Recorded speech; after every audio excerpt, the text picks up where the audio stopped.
अवधूत चिंतन श्री गुरुदेव दत्त. आपण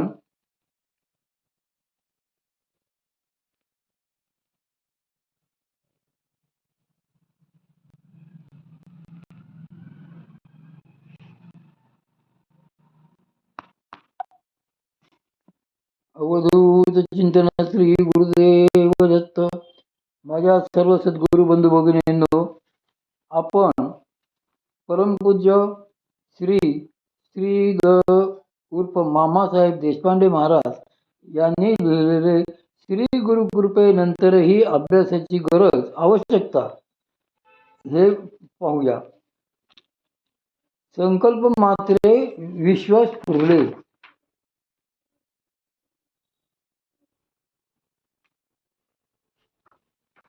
यावर मनाहून संकल्प श्रेष्ठ आहे असे सनतकुमार म्हणाले. मनुष्य संकल्प करतो तेव्हा त्याच्या मनात जे विचार येतात ते विचार तो वाणीने प्रकट करतो, त्यांना नावे देतो. त्या नावांमध्ये मंत्र शब्द एकत्र होतात. मंत्रांमध्ये शब्दांमध्ये कर्माचा अंतर्भाव होतो, म्हणजे मंत्राच्या योगाने कर्मे होतात, तर या मन आदी सर्वांचा संकल्पामध्ये अंतर्भाव होतो. ही सर्व संकल्प स्वरूपच आहेत. स्वर्ग, पृथ्वी, वायू, आकाश, उदक, तेज यांनी जणू काही संकल्पच केला आहे. संकल्पामुळेच वृष्टी होते, वृष्टीमुळे अन्न, अन्नामुळे प्राण, प्राणामुळे मंत्र, मंत्रामुळे कर्म, कर्मामुळे कर्मफलरूप लोक होतात. अशा प्रकारे संकल्पाचे महत्त्व आहे.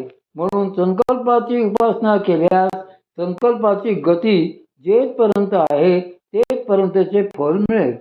हे ऐकून नारद म्हणाले, संकल्पाहून श्रेष्ठ काही आहे काय? त्यावर सनतकुमार म्हणाले, संकल्पाहून चित्त अधिक श्रेष्ठ आहे. कारण जेव्हा मनुष्यात चैतन्य उत्पन्न होते तेव्हाच तो संकल्प करील.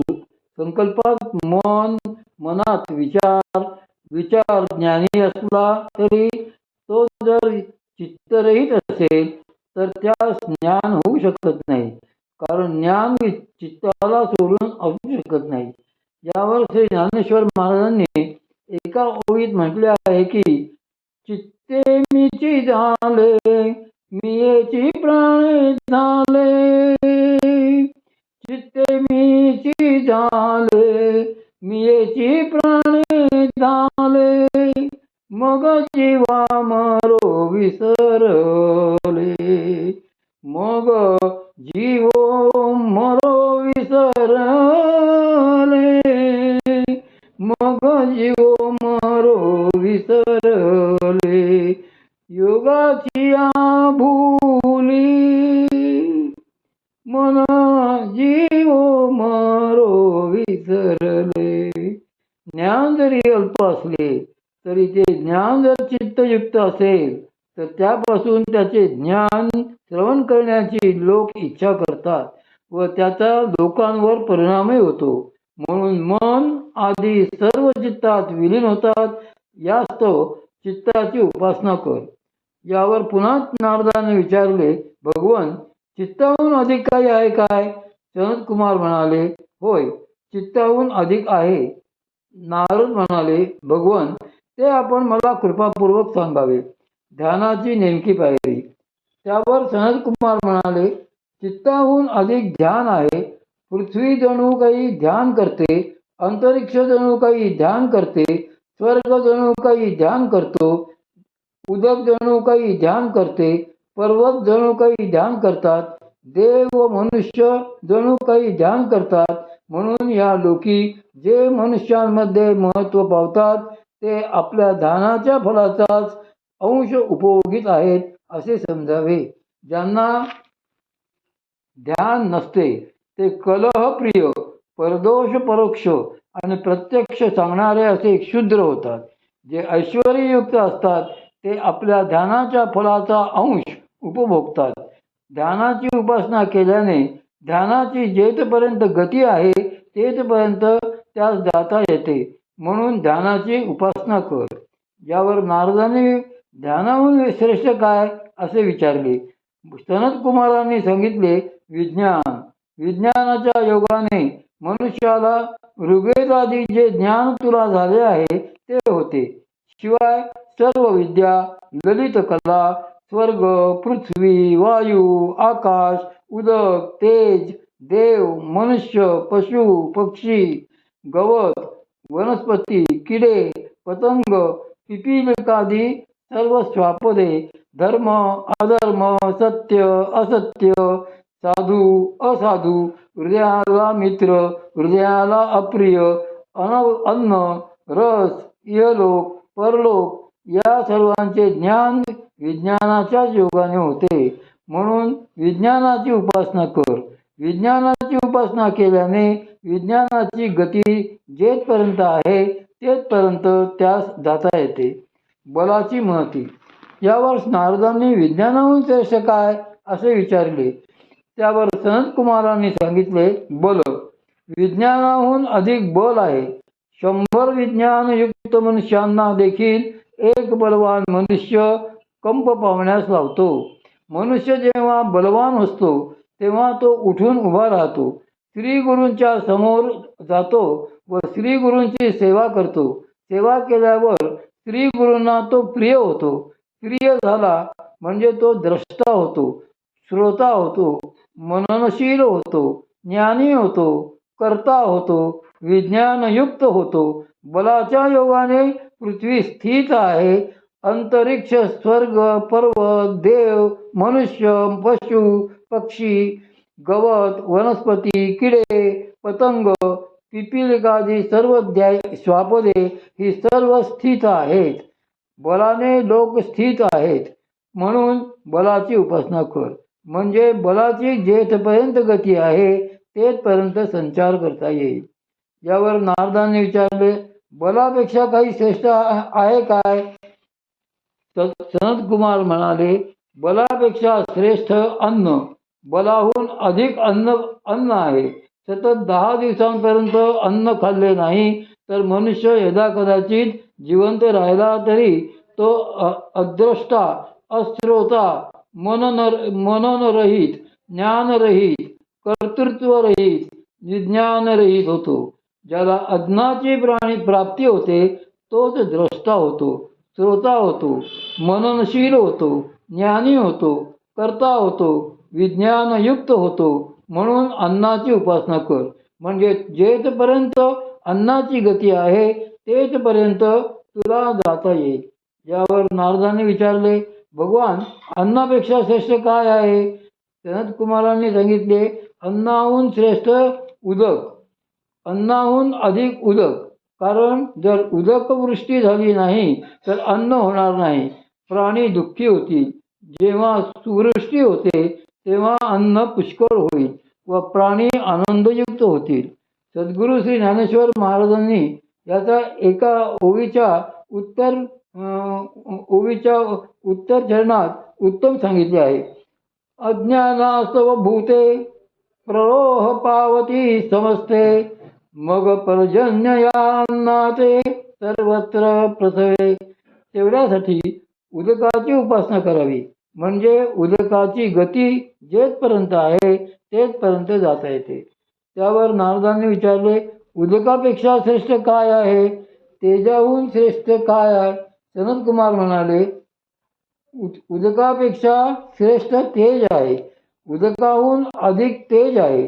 ते तेज वायूला घेऊन आकाश व्यापते व तृप्त करते. तेव्हा उष्मा होत आहे, घाम येत आहे, आता वृष्टी होईल असे लोक म्हणतात. अगोदर तेज वृष्टीने सूचना करते व नंतर उदकाचा वर्षाव होतो. ऊर्ध्वमुख, वाकड्या व आवाज करणाऱ्या अशा विजांनी उदक आकाशात संचार करते. म्हणून वीज दिसत आहे, गडगडत आहे व वर्षाव होत आहे असे म्हणतात.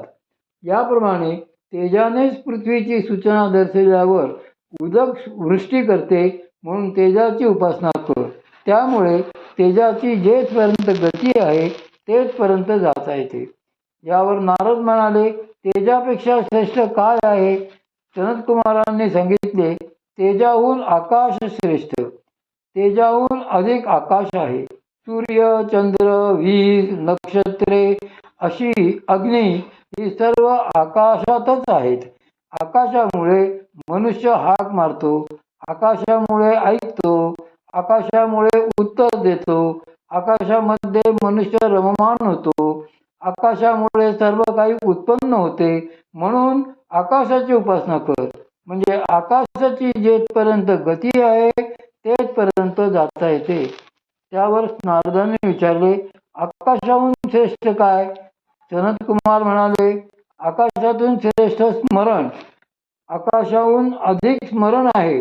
पुष्कळ माणसे जरी एकत्र बसली असली तरी जर त्यांना स्मरण नसेल तर त्यापैकी कोणाला ऐकू येणार नाही, कोणी मनन करणार नाही, कोणी विचार करणार नाही.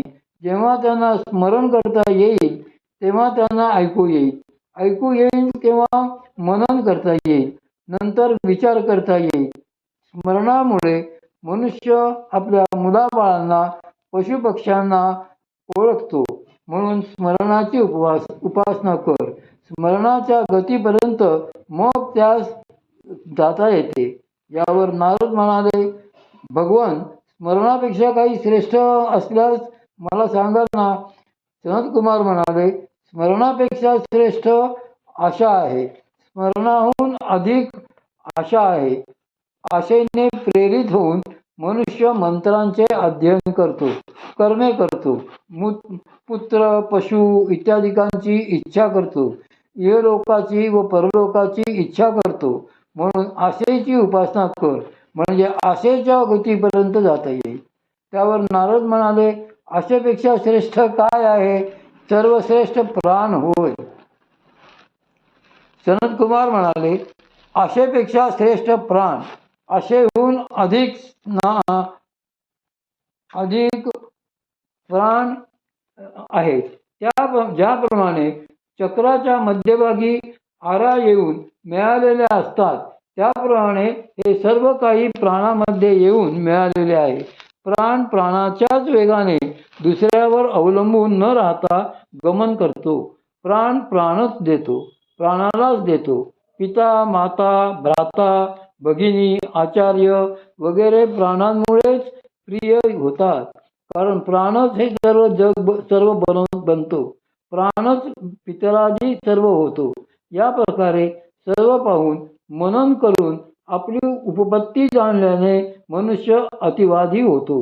नामापासून आशेपर्यंत सर्वांच्या पलीकडील प्राणासंबंधाने बोलणारा होतो. त्यानंतर कोणी तू अतिवादी आहेस काय असे जर विचारले तर त्याने म्हणावे, होय, मी अतिवादी आहे. सनत कुमार म्हणाले, प्राणवीच अतिवादी होय असे सांगितले खरे, परंतु खरोखर जो सत्य परमार्था तत्व जाणून अतिवादी होतो, नामापासून आशेपर्यंत सर्वाहून श्रेष्ठ जे परमार्थ तत्व ते जाणून त्या संबंधाने बोलतो, म्हणजे सेवितो हा रस वाटितो अनिका या संत वचनाप्रमाणे वागणारा तो खरा अतिवादन करणारा होय. यावर नारद म्हणाले, हे भगवन, मी सत्याने अतिवादन करीन असे मला ज्ञान द्या. सनत कुमार म्हणाले, तर मग तू प्रथम सत्य जाणले पाहिजेस. वरील नारद सनत कुमारांच्या संवादाचा सारांश काय? तर श्री गुरूंनी दाखवलेल्या मार्गाने उपासना म्हणजे साधना करीत गेले म्हणजे अभ्यास करूनच सत्य तो परमात्मा त्याचा लाभ होतो. एवढ्यासाठी अभ्यास आणि वैराग्य यांची सांगड बसली पाहिजे. सद्गुरू श्री ज्ञानेश्वर महाराज म्हणूनच निक्षून सांगतात,